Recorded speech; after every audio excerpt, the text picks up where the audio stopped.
Avec Thomas, il est votre invité ce matin, Thomas. Oui, je reçois ce matin Gaël Tchakaloff pour un livre enquête qui, je vous le dis franchement, m'inspirait pas trop au départ, Gaël. Une enquête sur une star de la tauromachie, un monde dont je suis assez éloigné, ça me dérange pas trop de l'être. Et puis en lisant votre livre, j'ai découvert une femme absolument fascinante qui vit complètement à côté du monde moderne. Et en fait, je me suis dit, c'est elle plus que la tauromachie qui vous a donné envie d'écrire cette enquête. Ah oui, complètement, parce que moi d'abord j'avais jamais mis le pied dans une arène, et quand j'ai commencé à la suivre, j'imaginais pas du tout qu'il fallait la suivre au corrida, parce qu'elle m'avait fascinée. Je voyais qu'elle vivait avec des animaux dans une finca façon Karen Blixen, quoi. Et entre Karen Blixen et Calamity Jane, parce qu'elle a des pistolets sur elle. Enfin, ouais, c'est quand même un autre genre de féminité. Et quand elle a accepté que je la suive, je suis partie avec elle dans les arènes, et là je me suis évanouie. J'ai absolument pas supporté. Donc évidemment, la corrida n'est pas absente du livre, mais c'est pas mon sujet. Mon sujet, c'est cette femme complètement à rebours du monde. Mais est-ce que malgré tout, vouliez-vous aussi être un peu bousculé dans vos convictions sur la corrida et l'aversion que vous avez pour ça? Je voulais comprendre, parce que je me disais, mais c'est quand même très étrange comment cette femme qui est la star internationale de la corrida remplit autant les arènes que Beyoncé remplit les salles de concert. Et pourquoi est-ce qu'il y a des foules comme ça qui vont en Amérique latine, en Europe du Sud, se ruer dans les arènes? Qu'est-ce qui s'y passe? Et au fond, je ressors un peu avec les mêmes interrogations. J'ai compris qu'il y avait des rites, des rituels, un mélange de sacré et de transgression, mais surtout j'ai compris que il y a un espèce de besoin collectif de se confronter à la mort. C'est-à-dire, dans cette société où on parle du débat sur l'euthanasie, etc., je pense que la mort est absente du quotidien, qu'on la confie aux médecins ou aux thanatopracteurs, et que la corrida est un endroit où des foules se confrontent immédiatement à la mort, et effectivement on sent le souffle du taureau sur la joue. Je vous dis pas que c'est forcément agréable, mais je vous dis qu'en tout cas avec cette femme, j'ai compris qu'il y avait une danse et une grâce qui m'avaient échappé jusqu'à maintenant. Et au final, vous allez la suivre pendant un an, pratiquement, dans sa tournée des arènes, et vous allez voir que cette torero, donc on dit pas torera, est applaudie par 500 000 personnes chaque saison, qui la considèrent vraiment comme une déesse. Les gens lui font bénir des bébés, lui font des offrandes, ils se tatouent à son effigie. C'est assez délirant quand même, cette idolâtrie autour de cette personne. Je pense que j'ai découvert aussi ce livre, c'est évidemment sur cette femme, parce que la moitié du livre se passe dans sa finca et dans la nature, l'autre moitié se passe en partie dans les arènes, dans ce monde de lumière, où elle quitte son champ andalou, les mains pleines de glaise, et puis elle devient une autre personne, elle devient une star, etc. Et j'ai découvert que dans ce monde parallèle qu'on connaît très peu en réalité, même s'il est extrêmement fréquenté, il y a une adulation, mais qui est vraiment de l'ordre de la spiritualité et du sacré. Et donc effectivement, j'ai vu à Séville et à Madrid des gens s'allonger, se flageller devant elle, effectivement se tatouer, lui donner des bébés à bénir alors qu'elle est complètement athée.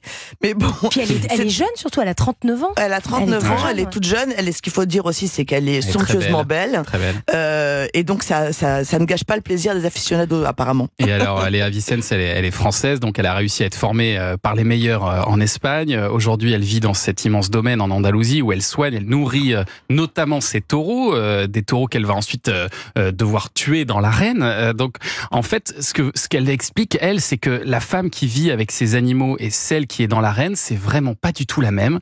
Et vous, c'est ça aussi qui vous a intéressé, c'est ce que vous appelez une dualité paroxystique. Voilà. Oui. On peut pas faire plus opposé, en fait. Complètement. En fait, c'est la raison pour laquelle j'ai voulu écrire ce livre.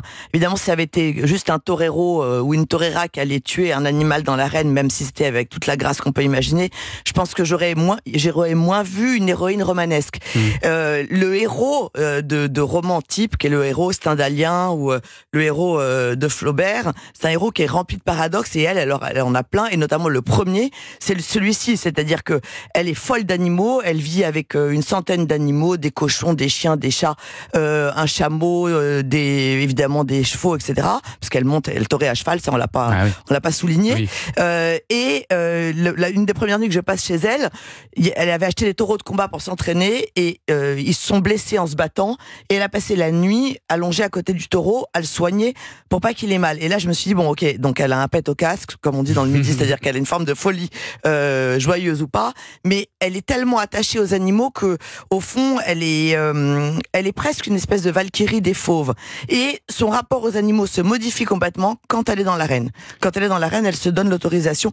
C'est comme de les tuer, c'est comme si, en fait, sa proximité incroyable aux animaux lui donnait un droit de vie et de mort sur eux.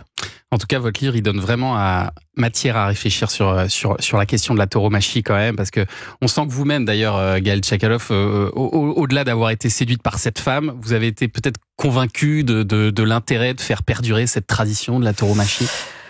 Écoutez, alors là-dessus, je ne sais pas parce que moi, je suis écrivain, je suis pas moraliste, hein, vous voyez. Donc c'est comme si on disait, je veux pas me comparer à Zola qui a écrit sur les prostituées dans Nana. Est-ce que vous êtes pour ou contre la prostitution? Mais on vous sent séduite, moi, j'ai été séduite par cette femme, j'ai été séduite par sa grâce dans l'arène, sa manière de danser, son absence d'elle-même dans cet univers d'hommes qu'elle a complètement conquis en se comportant comme eux, comme aurait pu le faire Frida Kahlo en son époque ou George Sand, mais je n'ai pas de conviction à la fin. Ce que je vois, c'est que il se passe quelque chose de transcendantal dans l'arène qui dépasse la tuerie, qui peut dépasser la boucherie quand certains toreros manquent de grâce, et qui va au-delà, qui est presque métaphysique.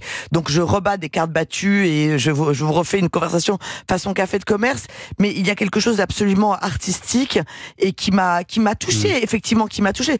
Maintenant, c'est elle que je trouve intéressante plus que la tauromachie, mais je pense que la tauromachie, si les arènes se remplissent de plus en plus, parce que depuis le Covid, les arènes se remplissent de plus en plus, c'est sans doute qu'il se passe quelque chose qui a rapport à la nature, aux animaux et à la confrontation à la mort. Ça s'appelle La vie à mort de Gaëlle Tchakaloff et c'est disponible chez Flammarion. Restez avec nous, Gaëlle, pour suivre l'actualité des médias. Oui, le journal des médias de Julien Pichenet arrive dans un instant et on va revenir sur l'Eurovision. C'était samedi soir sur France 2. Alors, est-ce que ça a marché, la 4e place de Slimane à l'Eurovision? La réponse dans un instant sur Europe 1, tout de suite. 9h30, 11h. Thomas Hill sur Europe 1. Leclerc, bonjour. Oui, bonjour. Moi, les forfaits mobiles.